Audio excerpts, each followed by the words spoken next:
Objections. They're the bane of every salesperson's existence, right? You think you've got the deal, and then bam, it's too expensive. I need to think about it. I'm not interested. But here's the thing, you're probably focusing on the wrong problem.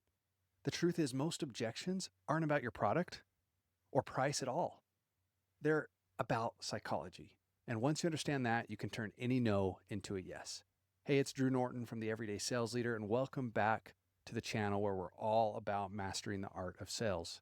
This week, we're diving deep into objection handling, and we're starting with the foundation, understanding the psychology behind why customers object. Objections are not rejection. I repeat, objections are not rejection. They're a natural part of the sales process, and honestly, they're a sign of engagement. If someone is objecting, it means they're at least considering your offer. The problem is, most salespeople treat objections like a personal attack. They get defensive, they argue, and they end up killing the deal. But what if you could flip the script? What if you could see objections as clues and as opportunities to connect deeper with the customer? To do that, we've got to shift our perspective. Think of yourself less as a persuader and more of a psychologist, understanding the inner workings of your prospect's mind. So to do that, you've got to understand the psychology that's here at play. And here are some of the biggest drivers behind objections. There's the fear of loss or regret. There's risk aversion, status quo bias, and cognitive dissonance. So let's go through each of those. Fear of loss or regret. People are naturally risk averse. They're more afraid of losing something like money, their time, their status, than they are of gaining something. This is well documented in behavioral economics, and it's known as loss aversion. So Daniel Kahneman, I'm probably saying his name wrong, he's a Nobel Prize winner, and he demonstrated the pain of loss is psychologically twice as powerful as the pleasure of an equivalent gain. So an objection might be their way of saying, what if this doesn't work out? What if I lose my investment? I remember once working with a client who was terrified of switching software systems. Even though their current system was clunky and inefficient, they were paralyzed by the fear of implementation issues, data loss, and the learning curve. It wasn't about the cost of the software. It was about the perceived potential for loss in other areas of their business. So that brings us to our second point, risk aversion. This is also closely related to fear of loss. Customers might be hesitant to try something new or something different. They prefer the familiar, even if the familiar isn't ideal. This is often tied to a fear of the unknown.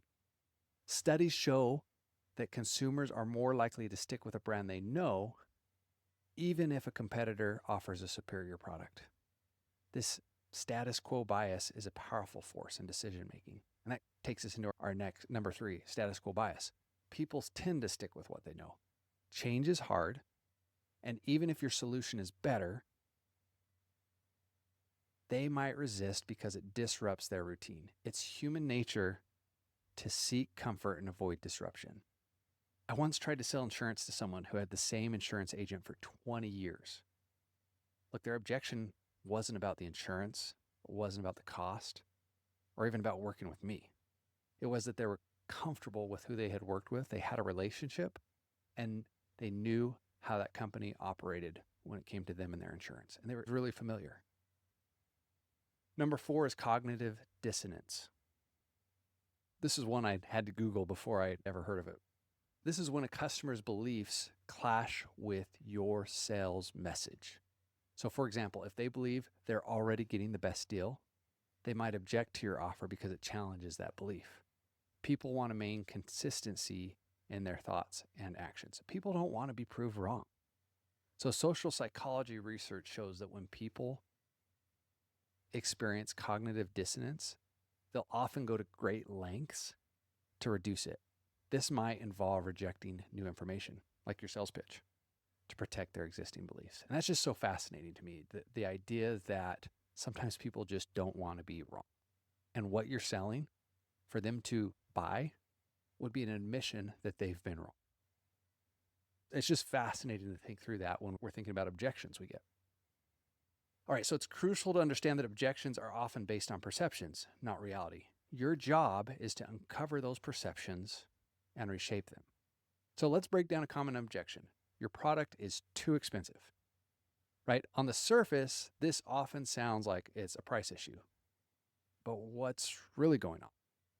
So maybe it's that they perceive the value as being lower than the actual cost, right? So they don't see the ROI because you're saying a price here and they perceive it as a value down here. Maybe they're comparing your price to a cheaper alternative without considering the difference in the quality or the features you offer. Maybe they have a limited budget and they're subconsciously telling themselves they can't afford it, or they told themselves they were only going to spend X amount to solve Y. Your response needs to address the underlying perception, not just the stated objection. So, how do we use this knowledge? It starts with reframing how you see the objections. This is where the magic happens. So instead of, that's too expensive, think they're asking about the value. They're not necessarily saying it's too much. They're saying, convince me it's worth it. Instead of, I need to think about this, think they need more information or they need more reassurance.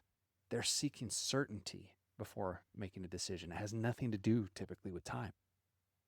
Instead of, I'm not interested, think, I haven't connected with their needs yet. I haven't shown them how this solves a problem that they care about. They may not even recognize that they have the problem. So objections really are questions in disguise, requests for clarification, or expressions of concern. When you reframe objections, you shift from being defensive to being curious.